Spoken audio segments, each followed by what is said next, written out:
On va parler d'un sujet qui est complètement mis de côté en général, mais qui peut bousculer ta façon de trader sur les marchés financiers. L'analyse fondamentale. Dans cette vidéo, on va faire une introduction complète pour que tu puisses comprendre les bases de l'économie et de l'analyse fondamentale pour bien observer les marchés financiers. Comprendre l'analyse fondamentale te permet d'avoir un train d'avance sur la direction de marché et comprendre réellement ce qu'est le biais directionnel. Sur YouTube, on parle beaucoup d'analyse technique, de SMC, d'ICT ou même de price action, mais on a tendance à négliger l'analyse fondamentale. Parce que la fondamentale, c'est vraisemblablement ce qui drive les marchés financiers. L'analyse fondamentale t'aide à comprendre le pourquoi du comment le prix réagit de telle manière. Pourquoi une devise monte ou descend. Moi, personnellement, j'utilise la fondamentale pour essayer de comprendre le biais directionnel, la direction du prix sur une période donnée. Et la technique va vraiment me permettre de comprendre l'entrée et la sortie, du coup le timing. C'est ce qu'on va voir aujourd'hui. On a aussi la présence de notre mascotte favorite. On tape et on commence sur le partage d'écran. Donc comme je vous l'ai dit, l'analyse fondamentale vous permet de comprendre un peu l'orientation, le biais directionnel, où va le prix en général sur des grosses unités de temps. C'est-à-dire que quand on parle d'analyse fondamentale, on parle vraiment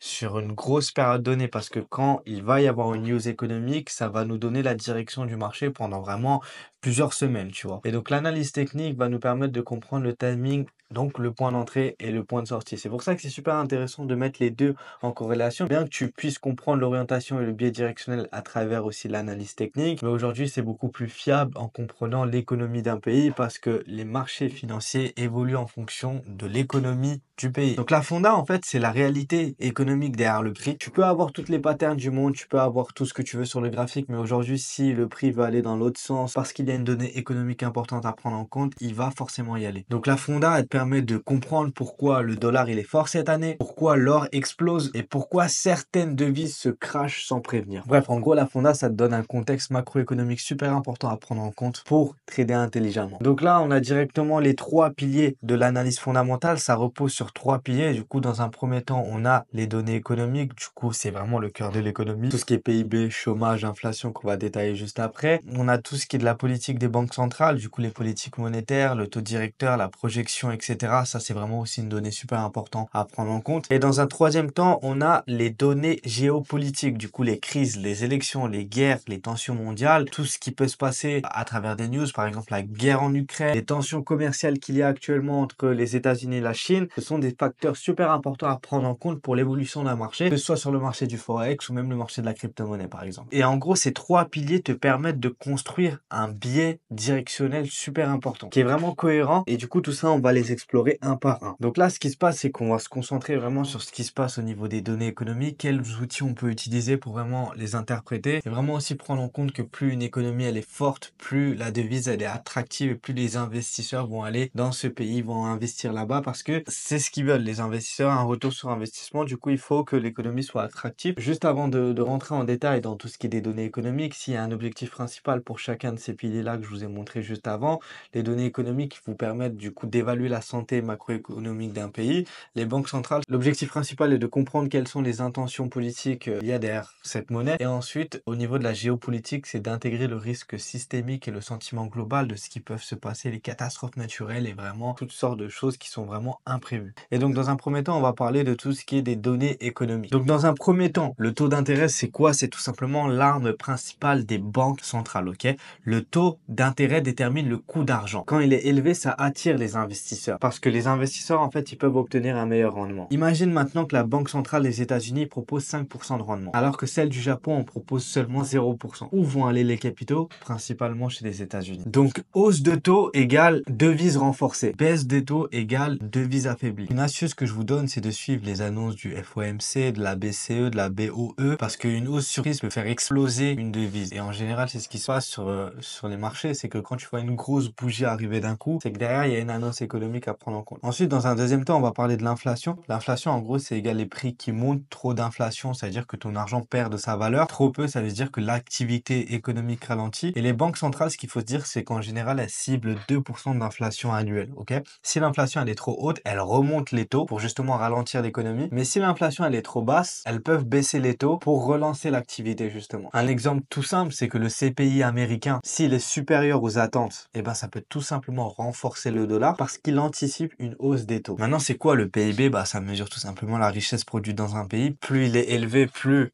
l'économie elle est dynamique. Ça, vous le savez, c'est des choses qu'on avait appris à l'époque de la géographie avant, quand on était en cours, je m'en rappelle. Eh ben, une économie en croissance attire les investisseurs. Si aujourd'hui le PIB augmente, ça veut dire qu'il y a vraiment une confiance dans le pays. Donc que la devise peut se renforcer. Si le PIB chute maintenant, il y a vraiment un gros risque de récession. Donc une fuite des capitaux et la devise qui baisse. Donc pareil, par rapport à ça, en fait, l'objectif c'est vraiment de regarder un peu des informations économiques sur un site que je vais vous montrer juste après, qui est Investing, où du coup vous allez pouvoir récupérer des informations sur ces différentes données. Ensuite, par rapport au taux de chômage, du coup la NFP, qui est une grosse info, moins il y a de chômeurs, mieux l'économie va. C'est logique. Aux États-Unis, on regarde chaque mois ce qu'on appelle la donnée NFP. Du coup, ça veut dire Non-Farm Payrolls. Et en gros, ça nous montre combien d'emplois ont été créés hors secteur agricole, ok? Quand il y a beaucoup plus d'emplois, il y a une croissance qui est potentielle et du coup une devise qui est beaucoup plus forte.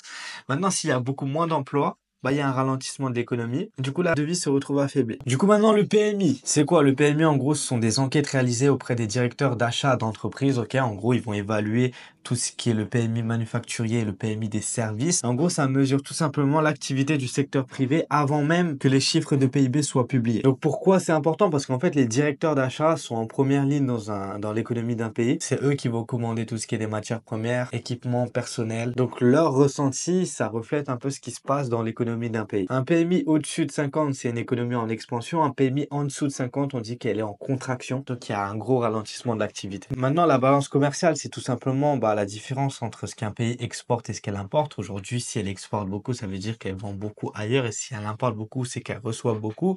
Et donc, c'est un indicateur de sa compétitivité économique. En général, on dit que c'est un excédent commercial lorsqu'un pays exporte plus qu'il n'importe. Du coup, il y a beaucoup plus de devises étrangères qui sont converties en monnaie locale. Donc, la devise, elle est vraiment renforcée. Mais on dit que c'est un déficit commercial lorsque le pays importe plus qu'il n'exporte. Sa devise est beaucoup plus vendue qu'elle n'est achetée. Donc, la devise, elle est affaiblie. Par exemple, le Japon est souvent excédentaire, qui a un soutien structurel pour le yen, alors que les États-Unis, c'est l'inverse. Bon, ils sont déficitaires, mais ils compensent par d'autres forces, donc le taux d'intérêt, l'innovation, la valeur refuge, etc. Et enfin, pour terminer sur le dernier point, il y a la confiance des consommateurs. Cet indicateur, elle mesure la perception de l'avenir par les ménages. Ok, donc s'ils sont confiants, ils vont beaucoup plus dépenser. Aujourd'hui, si un ménage est beaucoup plus confiant, il va beaucoup plus dépenser. Donc s'il dépense plus, il stimule beaucoup plus la croissance d'un pays. Une confiance en hausse, c'est une consommation en hausse. Une croissance, et du coup une devise qui est haussière. Une confiance en baisse maintenant, c'est de la prudence, une baisse des consommations, une économie qui stagne un peu plus. Donc pour conclure par rapport à tout ce que je vous ai montré, ces indicateurs, pris individuellement, ils sont puissants, mais c'est leur croisement qui te donne vraiment un biais fondamental. C'est en mettant du coup tout ça en commun, qui te permet de réellement savoir ce qui peut se passer dans un pays. Le secret, c'est vraiment de faire un lien logique. Moi, ce que j'aime bien à travers la fondamentale, en fait, c'est comme si tu comprenais l'histoire d'un pays, ce qui se passe actuellement, et t'en fais une interprétation. Ok, aujourd'hui, tout peut se passer, mais c'est une autre type d'analyse. Il ne faut pas faire que de l'analyse fondamentale. Il faut toujours venir la compléter avec la technique pour du coup avoir le meilleur timing d'entrée ou de sortie. D'ailleurs, petit tip, si aujourd'hui tu veux comprendre toutes ces données économiques, je t'invite à aller du coup sur investing.com où du coup dessus tu as ce qu'on appelle le calendrier économique. Et du coup, dans le calendrier économique, tu vas avoir toutes les annonces économiques qu'il y a par journée, tu vois. C'est-à-dire qu'aujourd'hui, il y a tout ça. Et donc, je ferai une vidéo détaillée là-dessus, mais ce qu'il faut prendre en compte, c'est l'importance de celle-ci. Quand il y a 3 étoiles, c'est que c'est vraiment important. Quand il y en a un moins, c'est que c'est beaucoup moins important.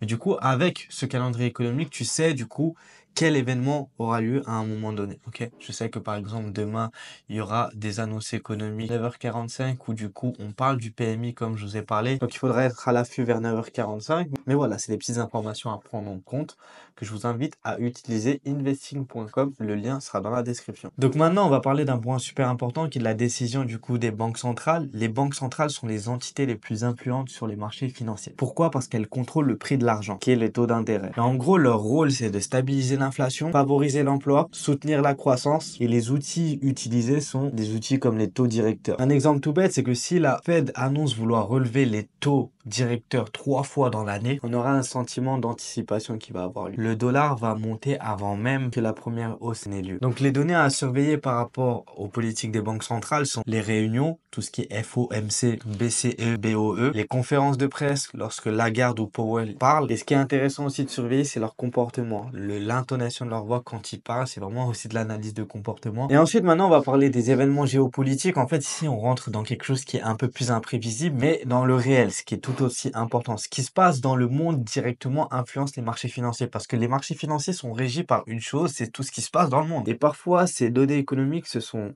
ceux qui dominent tous les autres. Exemple, regarde les différentes crises sanitaires, le Covid par exemple, ensuite la guerre en Ukraine, tout ça, ça a un gros impact. Mais tout ça, en fait, ce sont des événements qui sont un peu inattendus. Le Brexit, les élections aux US et les tensions entre les États-Unis et les Chinois, ça, ce sont des informations à prendre en compte. S'il y a une news qui chauffe, il y aura une volatilité extrême. Du coup, il y aura une grosse fuite vers les valeurs refuges. Donc c'est pour ça qu'actuellement, l'or, il est en train de péter à la hausse parce qu'on est sur un contexte géopolitique tellement instable. Maintenant, la question que tu te poses, c'est comment combiner ces différents piliers? Bah, la vraie force, c'est de les combiner, pas de les utiliser individuellement. Bah, je te donne une méthode toute simple. Tu commences par identifier le contexte macro. L'économie, est-ce qu'elle est en croissance, ralentissement, en crise? Le deuxième point, c'est d'analyser la banque centrale. Est-ce qu'elle va resserrer ou assouplir sa politique? Et le troisième point, ça va être tout simplement de prendre en compte les risques géopolitiques. Est-ce qu'il y a une instabilité qui pourrait impacter la devise? Concrètement, ça donne quoi? C'est que s'il y a une inflation en hausse, plus un taux en hausse, plus une confiance qui est élevée, plus l'économie stable, il y a un biais qui est haussier sur la devise. Maintenant, s'il y a une croissance qui est en baisse, qu'on a une baisse des taux ou que c'est stable et qu'on a une tension politique, et ben le biais va être tout simplement baissier, c'est logique. Du coup, ce qui est super important à comprendre, c'est que tu n'as pas besoin d'avoir 100% des cases cochées, mais plus tu as des confluences fondamentales, plus ton biais il est fort. Donc voilà, l'analyse fondamentale, c'est ce que les traders pro utilisent pour prendre du coup des décisions à fort impact. Elle demande beaucoup plus de temps de lecture des marchés et de l'économie certes, mais elle te donne une vraie compréhension du marché. Résume-toi ça simplement. Fonda égale le pourquoi de ton trade, technique égale le quand de ton trade. Étudie les indicateurs, écoute la banque centrale, surveille le monde et tu développeras une vision de marché beaucoup plus professionnelle que la majeure partie des gens qui tradent. Prenez soin de vous, ciao.